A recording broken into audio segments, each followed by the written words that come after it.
Have you ever wondered why there are so many gods in Hinduism? Are gods actually some form of energy that one can invoke? Or, based on one's levels of consciousness, you would be attracted to a particular god? Watch till the end of the video to find out the answers to these questions for yourself. Hi, I'm Shashank Verma, and in this channel we dive deep into spirituality so as to help you find your true meaning in life.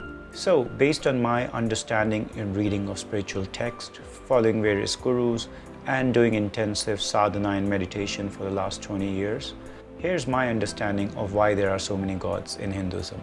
Reason number one, God is energy. We need to think of gods in Hinduism as forms of energy. When we invoke a god in Hinduism, we invoke them so as to get their blessing or their energy. For example, in Hinduism, there is goddess Lakshmi, which is the god of wealth. There's goddess Saraswati, who is the goddess of knowledge. And there's goddess Durga, which is the goddess of power. So imagine you're in ancient times and you're going to war. Which goddess will you invoke? Obviously, you would want to invoke goddess Durga, who's the goddess of power, so that one can come out victorious over their enemies. Reason number two, your consciousness. Everyone is on their own spiritual journey. Based on your level of consciousness, you will be drawn towards a particular god or goddess. Let's say if you're more material-minded and want money in your life, then obviously you will be worshipping goddess Lakshmi, the goddess of wealth. On the other hand, if you're seeking knowledge, then you will be drawn towards goddess Saraswati, who's the goddess of knowledge. Reason number three, gods are different manifestations of the same energy or the supreme consciousness. You will all agree that trying to understand the supreme consciousness that created everything, all the galaxies, the planets, human life form, the universe as we know it, is probably beyond the comprehension of a regular average human mind. It takes a Buddha, Jesus Christ, or Krishna to really understand what this supreme consciousness is about.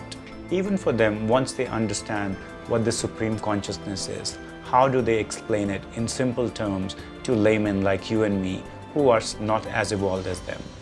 It's like trying to explain the vast ocean to a frog who's only been in a pond. It's almost impossible for a pond frog to understand the vastness of the ocean. Therefore, the smart Indians invented different gods and goddesses, which is nothing but different aspect of the supreme consciousness. This was done so that the five blind men can understand one aspect of the supreme consciousness and understand it well. However, in reality, all these goddesses merge into one supreme consciousness. I know this might sound strange to you and it might be a bit difficult to get your head around it. However, to summarize, you just have to remember three things. One, God is energy. Two, based on your level of consciousness, there are different gods so that one can approach one particular god, which is at the same level of frequency that you vibe with them. And three, all these different gods and goddesses merge into one supreme consciousness. I hope you found this video useful, and there are other videos in this channel which help you understand different aspects of spirituality and the science behind them. Thank you, and please do subscribe to my channel. I will see you in my next video.